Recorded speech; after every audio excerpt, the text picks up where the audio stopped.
આપણે એવા સમયમાંથી પસાર થઈએ છીએ કે જ્યાં આંખની સમસ્યા બહુ વધારે વધતી જાય છે ને વધતી જશે, કારણ કે આ જવાનો સ્ક્રીન ટાઈમ છે.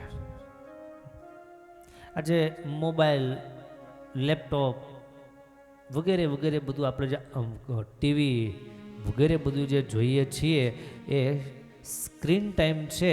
એને કારણે સૌથી મોટી સમસ્યા એ છે કે આંખ આપણી ડ્રાય થઈ જાય છે.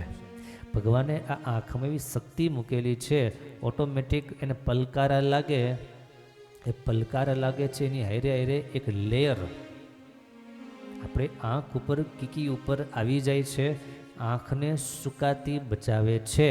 પણ મોબાઈલ, લેપટોપ, કોમ્પ્યુટર, ટીવી વગેરેને આપણે જ્યારથી જોતા થયા છીએ, એનો ઉપયોગ કરતા થયા છીએ, ત્યારથી એક બહુ મોટી મુસીબત એ છે કે સ્વાભાવિક રીતે, નૈસર્ગિક રીતે આ આંખ જે પલકારો જે મારતી હતી અને પલકારો મારી અને આંખને જે ભીની રાખતી હતી એ બંધ થઈ ગયો.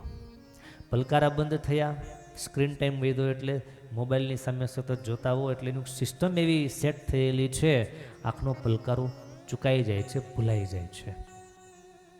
આંખનો પલકારો ભૂલાય એટલે આંખ છે સુકાવા માંડે છે, એને ઓઇલિંગ થતું નથી. આપણી સાવ સાદી ભાષામાં કહીએ તો ટીયર ફિલ્મ જે રેટિના છે એ પોષક તત્વો એને મળતા નથી, પરિણામે આંખ સુકાય છે. આંખ સુકાય એટલે આંખની ઘણી બધી સમસ્યાઓ એમાંથી ઊભી થાય. આંખે ઝાંખપ, પછી આંખે ન દેખાવું, માથાનો દુખાવો, આંખ ભારે લાગવી, આંખમાં બળતરા થવી વગેરે વગેરે બધા લક્ષણો છે ડિજિટલ આઈ સ્ટ્રેન, જેને સાદી ભાષામાં કે CBS. કારણ આપણે જોયું કે લાંબા સમયથી મોબાઈલનો વધારે પડતો ઉપયોગ કરીએ તો બે ચાર વાતો ખાસ કામ લાગે એવી આજે આપણે કરવી છે, બહુ સહજ શબ્દોમાં. પહેલી વાત, મોબાઈલ માપનો વાપરવો, જરૂર પૂરતો વાપરવો. વાપરીએ ત્યારે પણ તમે અત્યારે જે વિડીયો જોવો છો, અમુક અમુક ટેવ હોય આમ હાવ આમ નજીક રાખવાની નહીં. કમસે કમ 2 ફૂટનું ડિસ્ટન્સ તમારી અને મોબાઈલની વચ્ચે હોવું જોઈએ. કમસે કમ 2 ફૂટ, 2 ફૂટનું ડિસ્ટન્સ રાખી અને મોબાઈલનો ઉપયોગ કરવો, આ પહેલી વાત. બીજું, 20-20-20 એવું મેડિકલ સાયન્સ બહુ સરસ વાત કરે છે કે દર 20 મિનિટે 20 ફૂટ દૂર 20 સેકન્ડ સુધી નજરને બહાર ફેરવતા રહો. એ પણ જરૂરી છે. જો કે 20 મિનિટે ઘણી વધી જાય, 10 મિનિટે કરીએ તો વધારે સારું. ત્રીજી વાત, મોબાઈલમાં બહુ ફૂલ સ્ક્રીન હોય એ પણ નુકસાનકારક છે, બહુ ઓછી સ્ક્રીન હોય, બ્રાઇટનેસ ઓછી હોય એ પણ નુકસાનકારક, આંખ માટે સારું નથી. એટલે બહુ માપસરની સ્ક્રીનની બ્રાઇટનેસ રાખવી, બહુ ફૂલે નહીં, બહુ ઓછી નહીં. કારણ કે આપણે હજુ લાંબો સમય આંખને રાખવી છે. એટલે જેને આંખે લેવા દેવા ન હોય, આંખ જાય તોય હું, ન જાય તોય હું, આવું જેને હોય એને માટે સીતાય રામ. પણ જેને આંખને સારી રાખવી છે એને માટે તો થોડું આ બધું ધ્યાન રાખવું જરૂરી છે. એમ લાગતું હોય કે આંખ મહત્વનું અંગ છે, એની થોડી સંભાળ લઈએ તો સારું. આવું જેને જો સ્વીકાર હોય કે માનવું હોય એમને માટેની વાત છે. આંખને બ્લિંકિંગ કરવાનો, યાને કે પટપટાવવાનો થોડો પ્રયાસ કરવો. આંખની કસરત કરવી, આંખને ચારેય બાજુ ક્લોકવાઇઝ એકદમ ધીમી ધીમી સ્પીડમાં 5 time clockwise and 5 time anti clockwise ઊંધી રીતે આંખની આ જે ડોળા છે એ ડોળાને ફેરવવા. તેને આવડતા જો મારે શીખવવાની જરૂર નહીં. આમ પેલા વચમાં મધ્યમાં આંખ હોય ત્યાંથી આપણે આંખને પહેલાં ડાબી બાજુથી જમણી બાજુ, ડાબી બાજુથી જમણી બાજુ, ત્યારબાદ જમણી બાજુથી ડાબી બાજુ, આ રીતે આંખની કસરત કરવાથી પણ આંખ સારી રહે છે.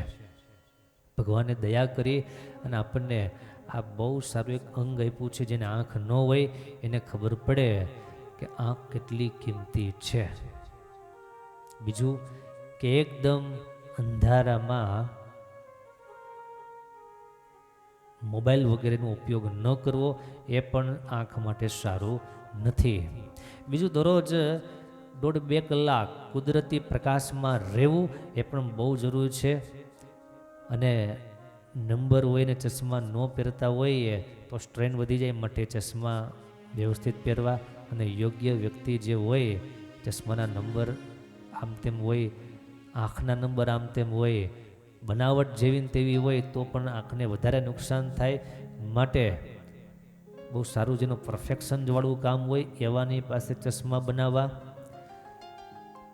તો આ બધી નાની નાની થોડી ધ્યાન રાખવા જેવી બધી વાતો છે ભક્તો, એ આપણા કામમાં લાગે એવી છે, માટે મેં તમને થોડી વાત કરી. થોડુંક આહાર ઉપર ધ્યાન આપીએ. આંખને સારી રાખવા માટે વિટામિન એ બહુ જરૂરી છે. અને વિટામિન એ મેળવવા માટે ગાજર, પાલક, મેથી, સરગવો આ બધી જરૂરી છે. ઓમેગા-3 એ પણ આંખ માટે બહુ જરૂરી છે.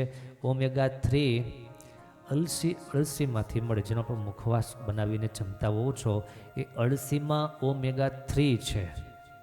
હવે તમે અળસી જમો તો આ વિચાર સાથે જો જમશો કે આ અળસી ખાવાથી આંખને સારા વિટામિન્સ, પ્રોટીન્સ વગેરે બધું મળશે, આંખ મારી સારી રહેશે, એવા ભાવ સાથે તમે જો જમો તો એ વધારે તમારે માટે ફાયદાકારક થાય. વિટામિન સી પણ આંખની નસોને ડ્રાય થતી બચાવવા માટે, એમાં હિલિંગ આપવા માટે વિટામિન સીની જરૂર પડે. વિટામિન સી આંબળામાંથી, સંતરા, લીંબુ, જામફળ આ બધામાંથી મળે છે. એ જ રીતે ઝીંકની જરૂર પડે છે. ઝીંક છે એ ચણા, મગ, તલ, દૂધ એમાંથી પ્રાપ્ત થાય છે. તો આવી બધી જે નૈસર્ગિક વસ્તુઓ, કુદરતે આપેલી બધી વસ્તુઓ છે, એનો ઉપયોગ કરતા રહીએ, એનો પ્રયોગ કરતા રહીએ તો આંખની સમસ્યાઓથી આપણે બચી શકીએ છીએ. માત્ર બધી વસ્તુઓ ખાવાથી કામ ન થાય. પહેલાં જે કીધું એને વધારે ધ્યાન રાખવું પડે. જે 4-5 નિયમો જે કીધા કે ભાઈ મોબાઈલને થોડો દૂર રાખવો, આંખથી બનતા સુધી માપસરનો ઉપયોગ કરવો, જરૂર હોય એટલો જ મોબાઈલ વગેરેનો ઉપયોગ કરવો. કથા સાંભળતા હોઈએ તો જરૂર નથી કે સતત એની સામે જ તાકીને જોયા કરવું. કાન દ્વારા કથાને સાંભળવાની છે, આપણે દ્રષ્ટિ ક્યારેક ક્યારેક જાય એ સારું છે, પણ સતત કથામાં હું તો એમ કહું છું કે કથામાં પણ સતત મોબાઈલની સામે નહીં. આપણે જે સિસ્ટમ ડેવલપ કરી કે 5-10 મિનિટ થાય એટલે દૂર નજર કરવી. કથા તો આપણા કાન દ્વારા સાંભળવાના જ છીએ, પણ થોડી દૂર નજર કરવી અને 10-15 સેકન્ડ સુધી દૂરનું વિઝન, 20 ફૂટ દૂરનું વિઝન જોવાનો પ્રયાસ કરવો. તો આવી રીતે ધ્યાન રાખતા રહીએ તો ઘણી બધી મુસીબતોથી બચી શકાય એવું છે. ભગવાનની આપેલી પ્રત્યેક વસ્તુઓ બહુ મોંઘી છે, એને પાછી મળવી બહુ અઘરી છે. ભગવાન આપણને આંખ આપી છે, ભગવાન આપણને કાનની શક્તિ આપી છે, ઠાકોરજીએ સરસ મજાનું હૃદય આપ્યું છે. જ્યારથી જન્મમાં ત્યારથી સતત પમ્પિંગ ચાલુ કરતું છે. એ પંપ ક્યારેય પણ બંધ થતો નથી. સમય પૂરો થાય અને બંધ થાય એ અલગ, બાકી એ ક્યારેય બંધ, અને એ બંધ થાય તો શું થાય? તમારા ઘરમાં વોટર પંપ બંધ થાય તો એક તમે ગાંગા પાંગા થઈ જાઓ, તો વિચાર કરો કે આ હાર્ટ રૂપી પંપ જો બંધ થઈ જાય, મુસીબતમાં મુકાઈ જાય માણસ. ઘણી બધી તકલીફો ઊભી થાય. તો ભગવાને આપણને જે કંઈ આપ્યું છે એ બહુ સારું છે અને બહુ કિંમતી છે.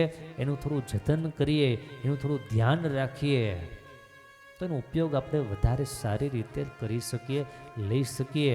બાકી સમયાનુકાળે જે થવાનું એ થવાનું, પણ હાથે કરીને આપણે ઊભું કરવું નહીં હોળું. સંતો કહેતે કે ખોતરીને દુઃખ ઊભા કરવા નહીં, યાનું નામ.